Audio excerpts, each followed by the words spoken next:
I would like then to start with Mr. Bronson. Do you have a question for one of the other candidates? 30 seconds to ask a question.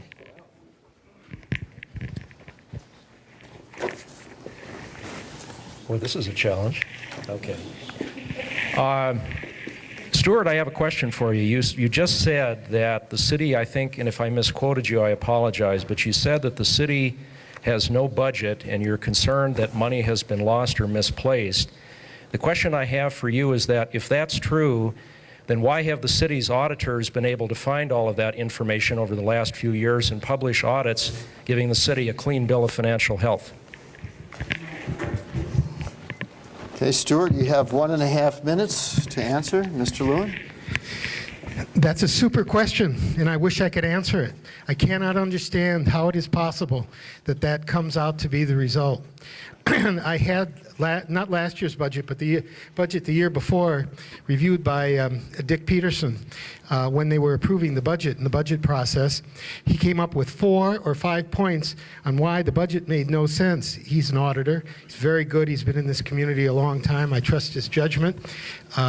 He said, this amount doesn't balance. It has to balance. It's only off by 30,000, but it doesn't balance. That tells us something's wrong. Yet, they went ahead and approved the budget. But the real problem with the budget is this.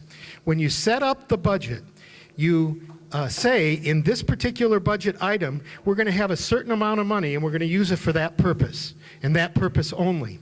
Then this commission that recently approved the city manager's right to take any amount of money from any budget item and move it to another budget item without approval of the city council.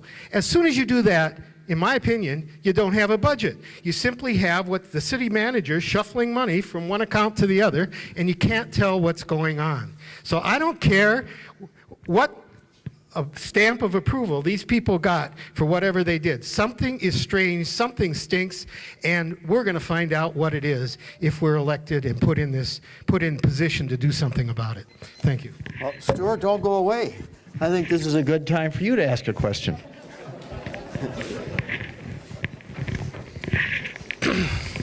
I'm very concerned that the planning that we do for this city involve not just the people and with their needs, but actually the needs of the land and the river. And I'd like to know, it doesn't matter to me who wants to answer this question. Can be anybody that wants to. Maybe I have to select somebody though, huh? I'd like to know from our commissioner that's on here right now, Ms. Kunz, what she would do to make certain that our laws take into account the protection of the Missouri River. Hey, Diane, did you hear the question? What are you going to do to protect the Missouri River? I guess our greatest asset is our Missouri River, and we've worked very hard through the planning process. We have a great growth policy and a land use that we've updated land use policy. And again, those are just planning documents. They are to be updated regularly. So I don't believe that there should be no development on our river. I think it has to be planned. I also believe that Stuart has a notion that, you know, people shouldn't be building, but again, that is private property. People have bought that property, and if they want to build on it, they have the opportunity to do it. I guess I'm very comfortable. We've had a great planning department that has worked very well with the community, and I think that there needs to be any changes done. Thank you. And since you have the mic, ask a question if you wish. Ask a question. And you can ask it generally if somebody wants to answer it, or you can pick a particular person. I guess my just question would be, what qualities would you like to see in our new city manager? And who would you like to ask that of? I would like to ask that of Susan. All right. Thank you, Diane. The qualities that I'd like to see in our new city manager is one who shares the vision that I have for Great Falls, and that is that we will be true Montana. I see Montana from a nationwide perspective, living in other areas, and I want to see Montana preserved. I know farmers that were in Stevensville area, south of Missoula. They are migrating up here to Great Falls, out in our rural areas, because we are still true Montana here, and I want to see that maintained. I want to see a city manager who has a vision of leadership for our area, one of accountability, and one that will also draw input from all sides of an issue before decisions are made, before a direction is set. I want to see the community involved. I also want a city manager who will give the commission honest and true information that will feed the commission good information. And he is one that's accountable to the commission on behalf of all of his employees. So I would like to see a strong manager over the employees. I want his character to be judged, and I want him to be a good judge of character because he makes those hiring decisions. Thank you. And you have a question? Alrighty. I have a question for Mary Jolly. I would like to know more about what happened in the past in 2005 on how the commission voted to not let us vote over the SME project. Thank you, Susan. Mary Jolly? Thank you, Susan. Now, a lot of things get reduced to sound bites, and it's a nice, easy sound bite. They repealed our right to vote. The story is a little more technical and longer, but when Electric City Power was created in November of '03, the commissioners were presented an Attorney General's opinion. It was Attorney General, the one before McGrath, help me out here, Lawyer Land. And it said, it was an opinion that was written for Silver County, Silver Bow Butte.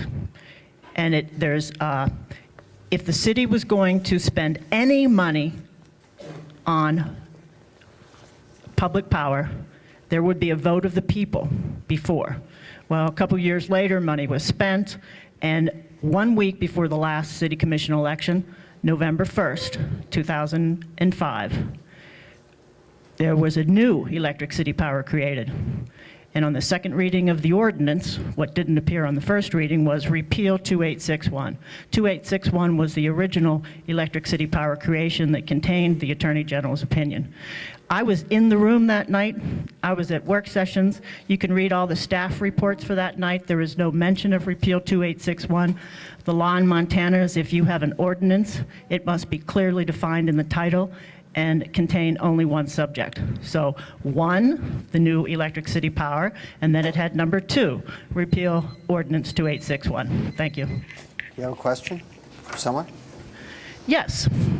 Talking about the funds and the budget and movement of money around, in October of 2004, the City Commission voted to use $2 million from existing city funds to design the Highwood Generating Station. And the question for Diane Jovic-Kuntz is, what city funds did that $2 million come from?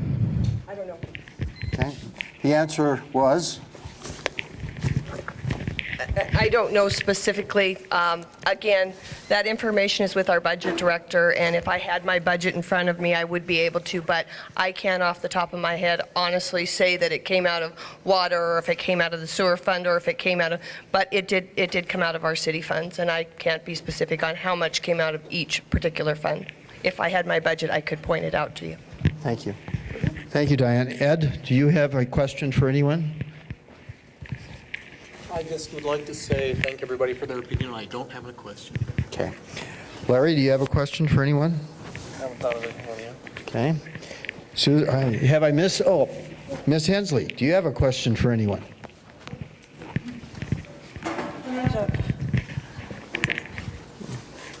You know, one of the things that hasn't been mentioned to this point has been that one of the challenges that our city is going to be facing in the next 5 years, first we are starting with our city manager's retirement this year, is that virtually all of the department directors are probably within 5 years of retirement.